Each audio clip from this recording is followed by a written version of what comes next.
Migration. Think about that for a while. What do you think about? It may be US-Mexican immigration and the debate about illegal immigrants and whether to deport them or not. But chances are that you also have heard something about migrants from other parts of the world. I mean, there are millions and millions of migrants on the move for different reasons, but too many people. Right now, the UN estimates there are more than 65 million people moving away from where they live, where they used to live, their homes, packing up because they're forced to leave. It's not a choice. So this module is meant to introduce you to that concept of migration. Why are people migrating? There are all kinds of natural reasons for migrating, opportunities, and you will probably find a job once you're graduated, and that job might be somewhere else, so you decide to move there. But the focus of this one will be more on other parts of the world and sort of larger migration flows. And the goal is to understand migration from a couple of kind of general factors of a migration process. So what might those key ingredients be? Well, there are certain things related to the place of origin. So what is it that drives someone to not want to stay in that place? There's something about that place. And then there's something about the place where people want to move. What is it about that place that attracts people to that particular place? And then there are these intervening spaces along the route. For some reason, for some people, it's as simple as getting on an airplane and hop over. But for a lot of people, they have to cross an area that is filled with obstacles, challenges, decisions, and so forth. So that's sort of the makeup of a migration process. But there's also things related to the consequences of these flows. So there are consequences of a lot of people coming to a place, and there are lots of consequences because of people leaving a place. And not only on the people who are directly involved in the migration, but also people who live or stay behind, they are impacted by large migration flows, which then leads to consequences that governments of those destination and origin places decide to implement in order to try to affect or change or moderate the impact of these migrations.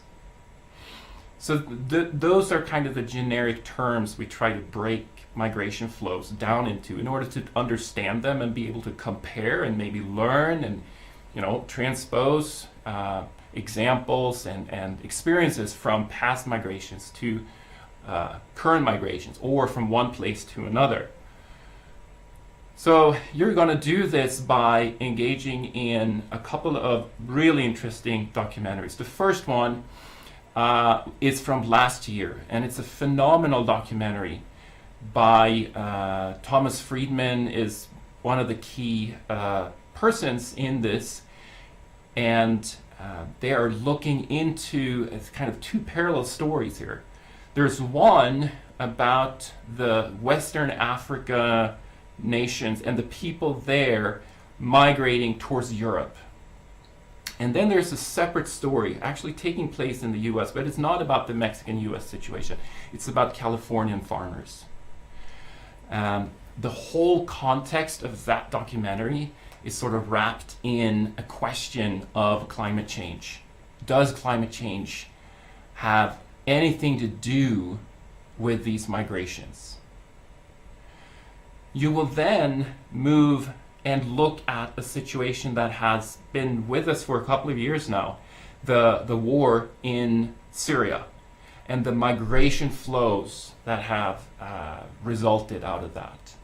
You will be taking part in a small simulation, becoming one of these refugees, and try to make decisions on what to do, what route to follow, how should I cross here, how do I, get away. So trying to put you in the shoes of a migrant facing all these difficult decisions and trying to get away from the war and get to a safe place.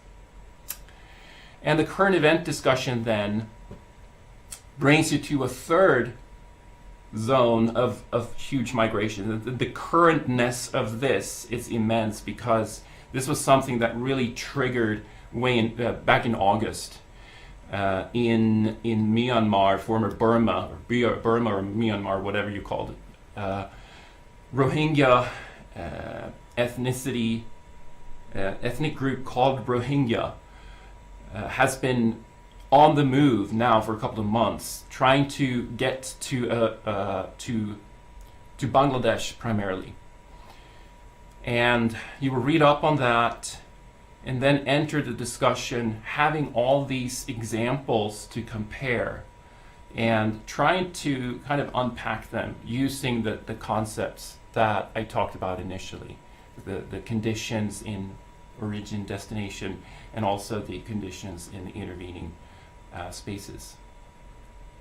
Finally, you may have noticed that the local cultural events list has run out. There are no more events to attend.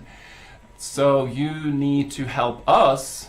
We are scrambling to find more possibilities for you. There have been plenty in the past, but I know that many of you have yet to go to one of these events, or have maybe gone to one but needs one more. So if you can send us things that you know of that is some kind of event, it could be an exhibit of art, it could be a music performance, it could be even movies. But with movies, it's important that there is some kind of enrichment, not just sit there, stare for a while, and then walk away and try to think about it. But there's some kind of interaction component. Maybe the director is there, or maybe some expert on the subject.